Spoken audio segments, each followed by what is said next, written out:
Good morning, everyone. We are on our chapter 4 of history, which is the Central Islamic lands, and we have done a major portion of it. We were on the topic economy, agriculture, urbanization, and commerce, in which we have seen that agriculture is their main economic activity, and what were the taxes that they used to collect from the agricultural fields, and then we came across few of the other details like their cities and the development of cities, which were more important cities like the garrison towns, and then the rest of the things. Along with this, we also have done that these people occupied an important place in terms of their trade relation with the other countries. इसके बाद हमने ये देखा था कि इनका जो paper की जब डिस्कवरी हुई थी, स्पेसिफिकली जब इनको पता चला कि मेनली चाइना से हो सकता, चाइना से पेपर जो है वो प्रोड्यूस होके आता है, फिर उन लोगों ने बहुत सारे चाइनीज इन्वेडर्स को प्रिजनर्स के फॉर्म में रख के फिर उनसे पेपर बनवाए थे, और उसके बाद जो है पेपर प्रोडक्शन बहुत ज्यादा कॉमन हो गया। इतना अपने लोगों ने कर लिया था। Now we are moving on to the next part, and the next part is again related to the economy and specifically commerce से related है, trade से related। so we will notice कि जो ईस्टर्न एंड्स की side है, मतलब eastern side पे जो इरानियन मर्चेंट्स हैं, वो लोग बगदाद से स्टार्ट करते थे चलना along the silk route to China. अपने को पता है, we have already studied in 10th class and also in previous classes कि China the silk route was very important route with the point of you can say with the point of view of trade, क्योंकि वहां से सारी important trade वहीं से होती थी। तो ये लोग भी जो है बगदाद से स्टार्ट होके सिल्क रूट से चाइना में जाते थे। बीच में ओएसिस सिटीज होती थी ऑफ बुखरा, समरकंद, और यहाँ से ये लोग क्या करते थे, सेंट्रल एशियन और चाइनीज गुड्स लाते थे, including paper, because paper were also very very important as we have already studied कि पेपर became very important, क्योंकि अब बहुत ज्यादा चीजें जो है वो रिटर्न में जाने लग गई, because obviously now paper was available, that is why। उसके बाद we will see कि ये जो इनकी जगह है समरकंद, जिसको ट्रांसऑक्सेनिया भी बोलते हैं, it was also formed as an important link between the commercial network। ऐसी जगह हो गई थी ये कि ये जो है बहुत सारी कंट्रीज के बीच में ट्रेड का एक बहुत इंपॉर्टेंट सेंटर बन गया था। और वो बेसिकली कौन सी एरिया थी जहां तक ये ट्रेड फैला हुआ था, रशिया, स्कैंडिनेविया, और यहाँ पे क्या होता था, यूरोपियन जो गुड्स है उनका एक्सचेंज होता था। So basically we need to understand कि जो ट्रेड है वो बहुत ज्यादा एक्सपैंड हो गया था, and it was not limited to very small area। पूरा सिल्क रूट से जाते थे, चाइना के थ्रू जाते थे, सेंट्रल एशियन एरियाज में जाते थे, और इसके अलावा रशिया तक पहुंच गए थे, स्कैंडिनेविया तक। और बेसिकली यहाँ पे ये लोग क्या करते थे, यूरोपियन गुड्स जो है उनको एक्सचेंज करते थे।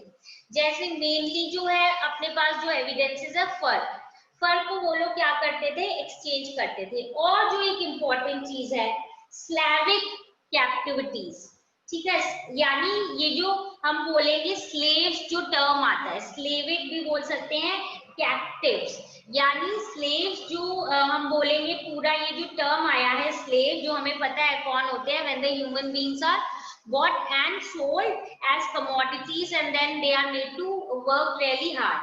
तो स्लेव्स का भी अब क्या शुरू हो गया था, एक्सचेंज शुरू हो गया था। नाउ ऑब्वियसली जब इतना ट्रेड हो रहा था तो what was the mode of payment, Islamic coins जो है वो पेमेंट ऑफ दीज गुड्स के लिए यूज होते थे, एंड इसके लिए भी we have lot of evidences, one of which is that जो अलोंग वोल्गा रिवर है और बाल्टिक रीजन में we have found hoards of these Islamic coins. Hoards मतलब क्या है, बहुत सारे, बहुत क्वांटिटी में, मतलब इकट्ठे हुए बहुत सारे कॉइन जो है अपने को मिले हैं। That means Arab used their coins and these coins, Islamic coins, were used for trade as well। और obviously they would have been used क्योंकि ये गोल्ड सिल्वर और इस टाइप से बने हुए थे। दो there were currency exchange centres also, but जैसे भी हो, if we find these evidences it is clear that इनसे रिलेटेड ये जो है ट्रेड में इंपॉर्टेंट रोल प्ले करते थे। मेल और फीमेल टर्किश स्लेव्स जो हैं, male as well as female, Turk वाले जो स्लेव्स हैं जिनको गुलाम भी बोला जाता है, they were purchased in these markets for the courts of caliphs and sultans। यानी कि ये जो मेल और फीमेल स्लेव्स हैं इनको खरीदा जाता था, और बेसिकली किस काम के लिए खरीदा जाता था इनको, फॉर कैलिफ्स एंड सुल्तान्स, यानी कैलिफ और जो सुल्तान्स है उनको बेचे जाते थे ये, और उनके कोर्ट्स में रहते थे टू सर्व देम। ये तो हो गया कि किस टाइप के ट्रेड होते थे स्पेशली स्लेव से रिलेटेड। अब जो इनका फिस्कल सिस्टम था, फिस्कल सिस्टम का मतलब क्या है, इनकम और एक्सपेंडिचर, यानी जो पूरी इकोनॉमी है या फाइनेंस जो है गवर्नमेंट की वो कैसे चलती थी। और जो मार्केट एक्सचेंज है, यानी कि मार्केट हम बोलेंगे किस टाइप की पोजीशन में था, कैसी मार्केट की सिचुएशन थी, मतलब अच्छा चलता था market in terms of money, prosperous थी उनकी इकोनॉमी या नहीं। तो इन सब से अपने को पता चलता है कि वहाँ की इकोनॉमी कैसी थी, और अपने को ये भी पता चलता है कि सेंट्रल इस्लामिक लैंड्स में मनी की कितनी इंपॉर्टेंस थी। बिकॉज हम देखेंगे कि ये जो मार्केट एक्सचेंज है ये बहुत ज्यादा इंक्रीज हो गया था। मार्केट एक्सचेंज का मतलब यहाँ पे है कि जैसे कहाँ पे सामान जो है कितना सेल होता है, और यहाँ का सामान दूसरी जगह कितना जाता है, दूसरी जगह का सामान इधर कितना आता है। तो ये जो एक्सचेंज है इससे अपने को पता चल जाता है कि कोई चीज जो है वो कितनी प्रॉस्परस है या कितनी इंपॉर्टेंट है वहां पे। और हम ये देख रहे हैं कि वहां पे मनी जो है हर जगह पे यूज होती है। इसका सीधा मतलब है कि मनी की भी इंपॉर्टेंस बहुत ज्यादा थी, obviously then only money was involve. अब जो कॉइन्स ऑफ गोल्ड, सिल्वर और कॉपर जिसको बोलते हैं फलस, तो ये जो है they were minted and circulated often in bags sealed by money changers to pay for goods and services। मतलब कॉइन्स चाहे गोल्ड के हो, सिल्वर के हो या कॉपर के हो, मिंट क्या होता है, मतलब उनको कॉइन्स के फॉर्म में बनाना और वो फॉर्म देना, या वो वाली स्ट्रक्चर हम बोलेंगे देना जो एक एक्सेप्टेबल कॉइन हो, लीगल कॉइन जैसे। तो ये लोग जो है ये लोग क्या करते थे, इनको एक बैग में रखते थे जिसको सील कर देते थे जो मनी चेंजर्स थे, यानी कि जो मनी एक्सचेंज करते थे। और ये इसके थ्रू ऑब्वियसली क्या करते थे, ट्रेड करते थे, यानी जब भी वो कोई सामान खरीदते थे तो सामान या सर्विसेज जो भी खरीदते थे उसके एक्सचेंज में they used to give these coins. और ऐसा नहीं है कि ये सारे के सारे एक ही जगह पे अवेलेबल थे, मतलब कॉइन्स जो है अलग अलग कॉइन्स अलग अलग जगह से लाए जाते थे। जैसे गोल्ड जो है एक्चुअली मतलब उनके मटेरियल जो बनाने के लिए है, गोल्ड केम फ्रॉम अफ्रीका यानी कि सूडान, और silver came from central Asia. That means they collected different metals from different areas and then they minted it into coins and then finally they were circulated। Now ये तो हो गई gold and silver की बात। इसके अलावा जो precious metals और कॉइन्स थे ये भी आते थे, यूरोप से भी आते थे। And these use to obviously ये भी जो है ट्रेड के लिए यूज होते थे। सो अंडरस्टैंड कि ये लोग जो है इन एक्सचेंज में maybe they use to give coins to the European people which were generally gold और silver and sometimes also copper. And जो जब यूरोपियंस इनसे कोई सामान खरीदते थे तो उसके एक्सचेंज में वो लोग जनरली देते थे या तो precious stones, yeah, again they also gave some kind of coins to these people। Now because there was lot of demand of money, so people now actually क्या हुआ, now when you are in trade and you need lot of money because अब सीधा exchange नहीं है कि अब तक इतनी डेवलपमेंट हो गई, अपने को पता है कि you give me one thing and in exchange of that I give you money. ऐसा नहीं है कि somebody has given you one thing and in return you have also given some other thing, यानी बार्टर सिस्टम नहीं है। यहाँ पे कौन सा सिस्टम है, यहाँ पे अब मनी आ गई है, करेंसी आ गई है, तो इसीलिए मनी की डिमांड इतनी ज्यादा बढ़ गई थी कि लोगों के पास जो अपने रिजर्व और आइडियल वेल्थ था, ऐसे ही पड़ा हुआ या सपोज गोल्ड पड़ा हुआ है, उसको वो लोग क्या कर रहे थे, अब यूज कर रहे थे, so that they can continue with their trade, because it was also something which was earning them lot of profit. अब क्रेडिट कंबाइंड विद करेंसीज, यानी करेंसीज के साथ साथ एक जो और पॉजिटिव चीज थी वो थी क्रेडिट। क्रेडिट यानी if you want to do some business, you are taking loan and in return obviously you will give the money, but along with that money you will also pay some interest. तो credit भी था, currency भी थी, जिसके कारण क्या है, जो कॉमर्स है वो बहुत ज्यादा डेवलप हो गया था। As they have used one sentence in your book that credit combined with currencies then finally led to or was a kind of oil for the wheels of commerce, matlab so that the commerce can move on very smoothly and it can progress. So that means credit और currency ने help किया था commerce को develop होने के लिए। तो एक और चीज जो हम देखेंगे यहाँ पे डेवलप हुई, one very one of the most important contribution of Muslim world to the medieval economic life was a very important thing which was somewhat new. It was the development of one method of payment and business organization, and this included the letters of credit.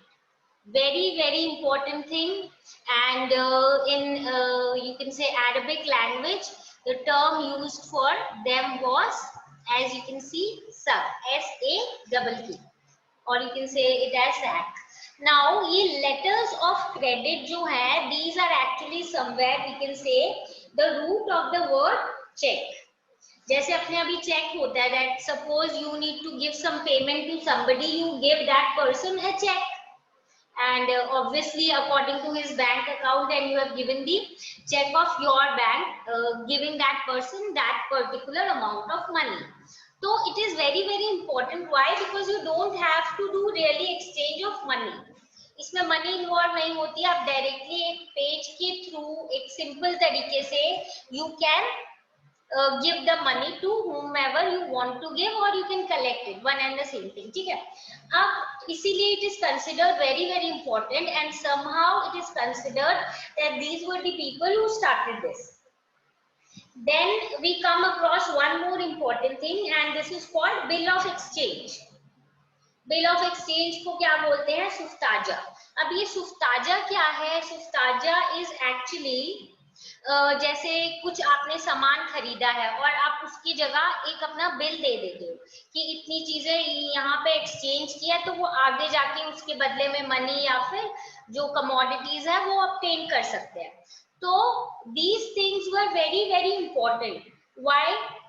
If I give you 1 or 2 minutes to think, you will only answer me back that obviously the most you can say convenient thing that will result from this is that you don't need to carry so much of money with you, especially अगर आप trade करने जा रहे हो, and if you are going to very far off areas, you don't need to carry so much of money or so much of currency, gold, silver or whatever it is for doing your trade. You can just carry these checks and these bills of exchange with you, and you can carry on your trade. So obviously this was something which was a very positive thing if we talk in terms of their trading scenario.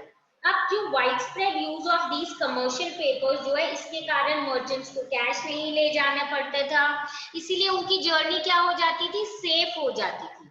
The journey used to be safe, otherwise क्या एक danger रहता है कि कहीं पे किसी ने attack कर दिया, सपोज कोई लूटर या सपोज कोई थीफ ऐसे कुछ है जिन्होंने बीच में उसे उनकी कैश या उनकी करेंसी ले ली, तो ऑब्वियसली सेफ नहीं था रास्ता।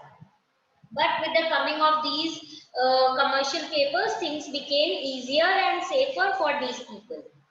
कैलिफ्स जो हैं अब वो भी यूज करने लग गए थे इनको टू पे salaries or giving rewards to their poets or to their ministers. So with this what do I mean? I simply means कि ये जो है ये use होने लग गए थे in great amount in these areas, and this added to the convenience of these people, especially traders, जो आराम से अब ट्रेड कर सकते थे without any worry of carrying so much of money and its safety, and also obviously easy भी होता है कैरी करना, and along with that जो कैलिक्स है वो भी इसको यूज करने लग गए थे to pay the salaries or rewards to poets etc.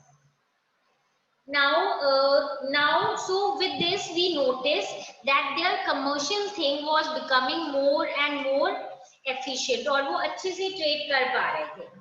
Now it was generally customary कि generally ऐसा ही होता था कि जो merchants हैं वो ही अपने फैमिली बिजनेस को कैरी करते थे या फिर स्लेव्स को एम्प्लॉय कर लेते थे ताकि वो इस चीज को यानी ये जो उनका ट्रेड है उसको कंटिन्यू कर सके.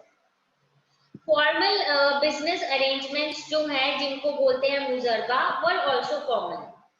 अब ये क्या है फॉर्मल बिजनेस अरेंजमेंट्स? इसमें क्या होता है, एक स्लीपिंग पार्टनर होता है. स्लीपिंग पार्टनर वो होता है जो कैपिटल देता है बिजनेस के लिए. So the sleeping partner gives capital for the business and business is carried by somebody else. यानी जो ट्रैवलिंग मर्चेंट्स हैं ये लोग ट्रैवल करके सारा बिजनेस करते थे, पर इनको फाइनेंस कौन कर देता था? इनको फाइनेंस कर देते थे कुछ स्लीपिंग पार्टनर्स जिनके पास पैसे ज्यादा होते थे, और बाद में ये लोग क्या करते थे? शेयर कर लेते थे. किस चीज को शेयर कर लेते थे? जितना भी प्रॉफिट होता था या फिर अगर बाई चांस लॉस भी होता था तो ऑब्वियसली वो तो एक इनका बोलेंगे अनसेड या मे बी रिटन कॉन्ट्रैक्ट होता होगा कि अगर प्रॉफिट है तो अपने इतना शेयर करेंगे, अगर लॉस है तो अपने इतना शेयर करेंगे. That is what was earlier, मतलब पहले ही डिसाइड कर लेते हैं और उसके बाद वो कैरी करते हैं. So what through this what are they telling us? That generally the trade was done by the family business जो है उसको ही कंटिन्यू करते थे और स्लेव्स को रख लेते थे हेल्प करने के लिए और वो काम में आगे बढ़ाने के लिए. पर फॉर्मल बिजनेस अरेंजमेंट भी थे जिसको बोलते थे मुजरबा, जिसमें एक स्लीपिंग पार्टनर होता था जो इन्वेस्ट करता था और मर्चेंट्स वगैरह काम करते थे और लास्ट में वो लोग प्रॉफिट या लॉस जो भी होता था उसको शेयर कर देते थे. Now with this we move on to the next portion which is that Islam में ऐसा होता है कि you should not make money by every means. मतलब ऐसे बोला गया कि ऐसा नहीं है कि आप पैसे कमाने के लिए कुछ भी कोई भी काम कर लो. तो कुछ चीजों में प्रोहिबिशन थी यानी कि मना थी कि अगर कुछ ऐसी चीजें हैं जो आपको नहीं करनी चाहिए अगर आपको पैसे कमाने हैं इसमें. तो इसमें एक चीज थी कि आप है ना इंटरेस्ट बियरिंग ट्रांजैक्शंस जिसको रिबा बोलते हैं वो अनलॉफुल है. यानी आप ऐसा ट्रांजैक्शन या ऐसा काम कर रहे हो जिसमें क्या है कि आपको इंटरेस्ट आप कमा रहे हो, मतलब you should not do such kind of work. पर ऑब्वियसली जो लोग हैं जिनका मेन काम है पैसे देने का और जो मनी लेंडर्स इस टाइप के लोग हैं वो क्या करेंगे, तो वो लोग भी एक तरीका निकाल ही लेते थे. एक टर्म दिया हुआ बुक में सर्कमवेंटेड. सर्कमवेंटेड का मतलब क्या है? मतलब finding solution to any difficult situation ऐसे करके, यानी कि एक रास्ता निकाल लेते थे. किस चीज के लिए? जो मनी लेंडिंग करते थे. ठीक है, इंजीनियस वेज मतलब अलग तरीके से. कैसे? वियाल नाम दिया है. इसमें ये लोग क्या करते थे? ये बोलते थे कि borrowing money in one type of coin and paying in another while disguising the interest as a commission on currency exchange. समझो दिमाग, यानी तुमने एक करेंसी दी है उसके बदले में उन्होंने तुम्हें दूसरी करेंसी दी है और बीच में उन्होंने जो पैसे हैं वो किस हिसाब से ले लिए? कमीशन के हिसाब से. किस चीज के लिए? कि हमने करेंसी एक्सचेंज किया इसलिए. इसका सीधा यहाँ पे मतलब ये है, यहीं पे एक्चुअली ये बिल ऑफ एक्सचेंज की स्टार्टिंग हुई थी. तो यानी ऐसे लिखा हुआ है जैसे अपने मॉरल वैल्यूज और होते हैं जनरली हर रिलीजन के कि आप कुछ भी गलत तरीके से क्या पैसे नहीं कमा सकते. So similar was the thing that they are telling us about this time period कि अकॉर्डिंग टू इस्लाम ऐसे नहीं कि आप पैसे मतलब करेंसी कमाने के लिए एक्स्ट्रा जिनको जरूरत है पैसे उनसे इंटरेस्ट ले रहे हो ये हो. तो इसीलिए इन्होंने दूसरा तरीका निकाल लिया कि हम तो एक्चुअली में एक्सचेंज करवा रहे हैं मनी, उसके बीच में करेंसी एक्सचेंज के चार्जेस लेते हैं। और इस टाइम पे हम देखेंगे कि लाइफ कैसी थी, सेलर्स की, स्लेव्स की, मर्चेंट्स की, मनी चेंजर्स की, ये हमें अलग अलग तरीके से पता चलती है। तो जिसमें से एक बहुत ज्यादा फेमस जो है द 1001 नाइट्स, जो you must have even heard it, जिसको बोलते हैं अलिफ लैला, और इससे रिलेटेड बहुत सारी स्टोरीज भी आई हैं। तो इसमें है ना, उधर के जो लोग थे ना, उनकी पूरी लाइफ के बारे में बताया हुआ है, क्योंकि उसमें मेनली सेलर्स की स्टोरी है। तो सेलर्स और वो कैसे ट्रेड करते थे, स्लेव्स की क्या पोजीशन होती थी, मनी चेंजर्स की क्या पोजीशन होती थी, all these are clearly stated, and so we can say that this provides us with an important you can say source of how the people used to live, and specifically जो merchants वगैरह है और बाकी जो उधर के पूरा economy commerce वाला सिस्टम है, मर्चेंट और ट्रेडिंग से रिलेटेड, कॉमर्स से रिलेटेड, ये कैसा चलता था। So this is what actually these sources tell us in detail. और ये तो they in this तो especially they are told through different stories. So people we can इसमें से understand story के background में देख सकते हैं कि अच्छा ये ऐसे exchange कर रहे हैं मनी, या सेलर्स ऐसे कर रहे हैं, स्लेव्स की ये हालत है, मर्चेंट्स की ये हालत है, तो we get to know about this time period. So with this we have completed the topic of this economy, agriculture, urbanization and commerce. In our next class, we'll be doing about the learning and the culture, कि social और religious जो experiences हैं, उसके कारण community ने क्या-क्या changes आए थे। अब जो है लोग इन चीजों के बारे में जानना चाहते थे, जैसे कि outer world क्या होता है, एक मुस्लिम का ideal code of conduct क्या होना चाहिए, God मतलब गॉड और वर्ल्ड के बीच में कैसे कनेक्शन है, गॉड क्या चाहते हैं, लोग किस तरीके से रहें, और ऐसी चीजें जो हम बोलेंगे इंटेलेक्चुअल क्यूरियोसिटी से रिलेटेड है, एक्स्ट्रा ये सारी चीजें, ये सारी जो चीजें हैं, this is what we will do in our next class about the learning, culture and rest part of it. अब we'll study a bit about कुरान, शरिया, और बहुत सारी ऐसी चीजें जो हम बोलते हैं ना स्पिरिचुअल, और जिनके पास एक्स्ट्रा जो इंटेलेक्चुअली उन चीजों के बारे में सोचते हैं, उससे रिलेटेड अपने we'll study in our next class. So I suppose this topic, which is economy, agriculture, urbanization and commerce, is clear to you all. If you have any doubt, feel free to ask. Now we'll meet in the next class.